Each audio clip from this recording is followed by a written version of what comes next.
Hello दोस्तों, इस video में मैं आपको मेरी फर्स्ट फेब से लेके 15 फेब का मुझे आपको प्रॉफिट एंड लॉस का स्टेटमेंट दिखाऊंगा। 15 दिन का स्टेटमेंट रहेगा जिसमें मैंने 30,000 से लेके 1 लाख का चैलेंज मैंने एक्सेप्ट किया था। सो वो कंप्लीट होता है कि नहीं, इसके लिए मैं आपको एक बार स्टेटमेंट दिखा देता हूँ। उसके बाद मैं आपको कुछ पॉइंट्स बताऊँगा, वो पॉइंट्स ध्यान से सुनना। और आपको अच्छा लगे तो आप वीडियो को लाइक भी कर सकते हो, कुछ डाउट रहेगा तो आप कमेंट भी हो सकते हो। ओके, सो वीडियो को शुरुआत स्टेटमेंट दिखाने के पहले मैं आपको कुछ पॉइंट्स बताना चाहता हूँ। इसमें मेरा जो मेन है वो एक मनी मैनेजमेंट है, सेकंड है मेरा रिस्क रिवॉर्ड है, और थर्ड है मेरा डिसिप्लिन है। मैं मिनिमम 2 एंट्री लूँगा और मैक्सिमम 3 एंट्री लूँगा। अगर इनकेस फर्स्ट एंट्री में मुझे प्रॉफिट होता है तो मैं मेरी सिस्टम में बंद कर दूंगा। और मेरा सेटअप, अगर समझो मुझे फर्स्ट टाइम मुझे लॉस होता है तो अगर मेरा सेटअप मुझे री एंट्री बता रहा है तो ही मैं री एंट्री लूँगा। मैं ज़बरदस्ती री एंट्री लूँगा। अगर सेटअप ने बताया कि री एंट्री का चांस है तो री एंट्री लूँगा, नहीं तो मैं एंट्री भी नहीं लूँगा। ओके, जो लॉस है वो लॉस एक्सेप्ट करके सिस्टम वो बंद कर दूँगा। ओके, सो मैं 30,000 से अकाउंट चालू किया हूँ। और अब मेरा अगर फंड देखोगे तो मेरा फंड ऑलमोस्ट 3 लाख के आसपास के, 3 के ऊपर ही है। सो मैं मेरा फंड कम यूज़ क्यों करता हूँ, क्योंकि इसी को ही मनी मैनेजमेंट बोलते हैं। अगर समझो आपके पास 1 लाख रुपीज़ हो तो आप कम से कम 30,000 के आसपास आप ट्रेड करना चालू करो। आप डायरेक्टली 1 लाख का ट्रेड लेना मत, 1 लाख से क्वांटिटी मारना मत चालू करो। आप 30,000 से आप इंटू डिवाइड बाई 3 करो।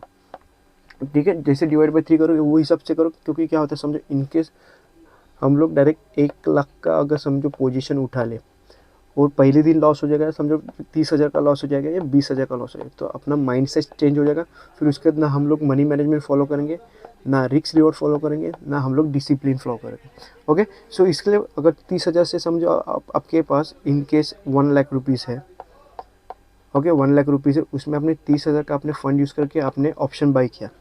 उसमें आपको लॉस कितना होगा ऑप्शन बाइंग में? अगर आप प्रॉपर एसएल लगा के काम करते हैं तो 30,000 में आपको मैक्सिमम मिनिमम 3 और मैक्सिमम 5 लॉट मिल सकता है। तो उसमें लॉस कितना होगा? 5 to 6,000 का लॉस होगा। तो अगर 5 to 6,000 का लॉस होता है और आपके पास फंड 1 लाख रुपीज़ है तो आपका माइंड सेट में इतना फ़र्क नहीं पड़ेगा, क्योंकि आपके पास ऑलरेडी 1 लाख रुपीज़ है। उसमें से सिर्फ 5,000 से लेके 6,000 का लॉस हो गया। ओके, मगर इन केस अगर आपका फंड ही 30,000 है और उसमें आपका 10,000 12,000 का लॉस होता है तो आपका माइंडसेट में प्रॉब्लम होगा ही। ओके, आपकी साइकोलॉजी चेंज होगी, उसके बाद आपके कोई भी रूल फॉलो नहीं होगा। सो इसके लिए रूल फॉलो करो। जिसके पास अभी अकाउंट में फंड ही नहीं है, जिसके पास 30,000 है तो उसको कुछ ऑप्शन ही नहीं, उनको वो करना ही पड़ेगा। ओके, सो अकाउंट इंटू करने के लिए इंटू 2x इंटू 3x के लिए आपको रिस्क थोड़ा लेना पड़ेगा अगर आपके पास फंड कम है तो।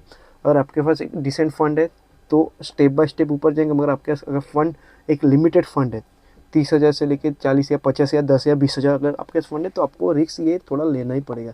मैं आपको ये नहीं बता रहा ज़ीरो टू हीरो करो, आपको सिर्फ इतना बता रहा कि रिस्क रिवॉर्ड फॉलो करो और डिसिप्लिन फॉलो करो। उसके बाद अकाउंट 0 0 ग्रो हो जाएगा तो भी चलेगा, या इंटू 2x या 3 हो जाएगा तो भी चल जाएगा। ओके, सिर्फ 0 to हीरो में जाना ही नहीं, पहली बात। ओके, क्योंकि जो आपके जो 20,000 रुपये 30,000 रुपये वो भी ज़ीरो होने के लिए ज़्यादा टाइम नहीं लगेगा। ओके, एकदम सिंपल है। सो अभी मैं आपको पहले एक बार स्टेटमेंट बता देता हूँ। अगर आप चेक करोगे तो 1 फेब से लेके 14 फेब का मैंने स्टेटमेंट ओपन किया। आपको वहाँ पे ऊपर डेट भी दिखाई देगा। अगर आप डेट में देखोगे यहाँ पे profit and loss summary 1 Feb से लेके 14 फेब का। ओके, नेट रियलाइज प्रॉफिट देखोगे, तो 21,300 है। और अगर आप मेरा नेट प्रॉफिट देखोगे तो 19,300 है। मतलब 30,000 से मैंने ट्रेड करना चालू किया और 15 दिन के अंदर मेरा जो अकाउंट है वो 70 to 75% ग्रो हो गया। ओके, सिर्फ ये तीन ही ऑप्शन की वजह से, मनी मैनेजमेंट, रिस्क रिवॉर्ड और डिसिप्लिन, और मैंने कुछ नहीं किया हूँ। अगर आप मेरी डेली शॉर्ट्स भी देखोगे तो आपको वहाँ पे दिखाई देगा कि मैं मैक्सिमम 2 एंट्री ले रहा हूँ या मिनिमम एक ही एंट्री ले रहा हूँ। ओके, सो 70 to 75% मेरा अकाउंट ग्रो हो गया। और अगर आप मेरा लॉसेस देखोगे तो बहुत छोटे छोटे लॉसेस है। एक बार मैं आपको मेरे लॉसेस भी दिखा देता हूँ। अगर आप लॉसेस भी देखोगे तो 1,500 2,000 3,000 के आसपास लॉसेस है। और ये जो एक्सिस बैंक, ICICI बैंक और HDFC बैंक, ये मेरे पोर्टफोलियो में था, वो मेरे अगेंस्ट में गए क्योंकि मैंने सिर्फ स्विंग ट्रेडिंग के लिए लिए थे। मेरे थोड़े अगेंस्ट में गए, इसके लिए मैंने एक स्मॉल लॉसेस में मेरी पोजीशन है वो स्क्वायर ऑफ की। एसएल में पोजीशन निकालना कभी भी अच्छा है, बड़े लॉसेस से अच्छा। ओके, सो अगर ये लॉस अगर मैं कवर नहीं करता हूँ तो मुझे ऑप्शन बाइंग में मैंने नेट 20,000 का प्रॉफिट जनरेट किया। ओके। और बाकी के अगर आप प्रॉफिट देखोगे 8,800, 4,600 और 3,200, अगर आप ये प्रॉफिट देखोगे, अगर आप मेरा शॉर्ट्स भी देख लो, उसमें मेरे ट्रेलिंग प्रॉफिट मुझे मिले। ओके, मुझे कंप्लीट प्रॉफिट नहीं मिले क्योंकि मेरा टारगेट जहाँ पे 8,000 मेरा प्रॉफिट जनरेट हुआ था, वहाँ पे मेरा टारगेट ऑलमोस्ट 15 या 16,000 के आसपास था, और जहाँ पे 3,000 का प्रॉफिट बुक हुआ है वहाँ पे मेरा टारगेट था 12,000 का, और जहाँ पे 4,500 5,000 या 4,000 के आसपास मैंने प्रॉफिट दिखाया था, उसका टारगेट मेरा 24 था। और ये तीनों टाइम मुझे मेरा टारगेट है वो, यहाँ पे तो मुझे 11,500 का प्रॉफिट दिखा था मैक्स, यहाँ पे 9,000 8,000 का, और यहाँ पे भी 8 to 9,000 का प्रॉफिट दिखा था।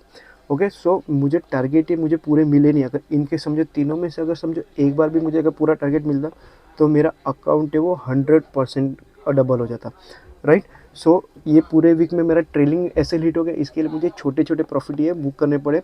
सो अगर मैं आपको बोला ना, मेरा पहला टारगेट है 60 पॉइंट्स ऑप्शन बाइंग में, सेकेंड टारगेट है 70 पॉइंट्स, और थर्ड टारगेट है मेरा 80 पॉइंट्स। मैक्सिमम मैं 80 पॉइंट्स कैप्चर करने की कोशिश करता हूँ ये तीनों में से। मगर समझो अगर मेरे सेटअप ने अगर पहले ही 30 पॉइंट्स या 40 पॉइंट, फॉर एग्जाम्पल ये तीनों में से एक, तीनों मुझे सेटअप ने स्टार्टिंग में 20 या 30 पॉइंट्स में मुझे एग्जिट करने बोला। ओके, अगर मेरा सेटअप अगर मुझे बोल रहा है कि एक एग्जिट का, क्योंकि एक रिवर्स आने का चांस है मेरे अगेंस्ट में, जब मार्केट जाने का चांस है, तो वो टाइम पे मैं मेरी पोजीशन है स्क्वेयर अप भी करूँगा। ओके, मगर इनकेस अगर मेरा सेटअप बता ही नहीं रहा कि मार्केट क्लियर अपने साइड जा रहा है, तो मैं ये बड़े बड़े प्रॉफिट लेने के लिए रुकूंगा। फिर उसमें मैं 30-40 पॉइंट्स में नहीं निकलूंगा, 60 पॉइंट्स, 70 पॉइंट्स और 80 पॉइंट्स में से एक ही पॉइंट्स में मैं 100% निकलूंगा। और मेरा ऑलरेडी एक यूट्यूब चैनल जिसमें मेरा लैंग्वेज मराठी लैंग्वेज है।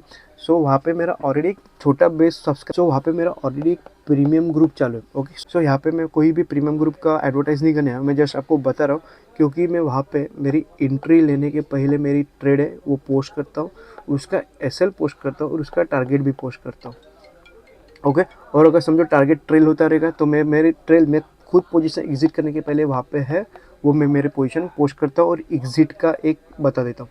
और वहाँ पे मैं कोई भी प्रकार का इंट्राडे टिप नहीं देता, वो सिर्फ वो लर्निंग पर्पस के लिए रहेगा। ओके, सो इस वीडियो में आपको कुछ डाउट रहेगा तो आप मुझे कमेंट भी कर सकते हो, आपको वीडियो अच्छा लगा तो लाइक भी कर सकते हो, और आप चाहो तो आप सब्सक्राइब भी कर सकते हो। धन्यवाद।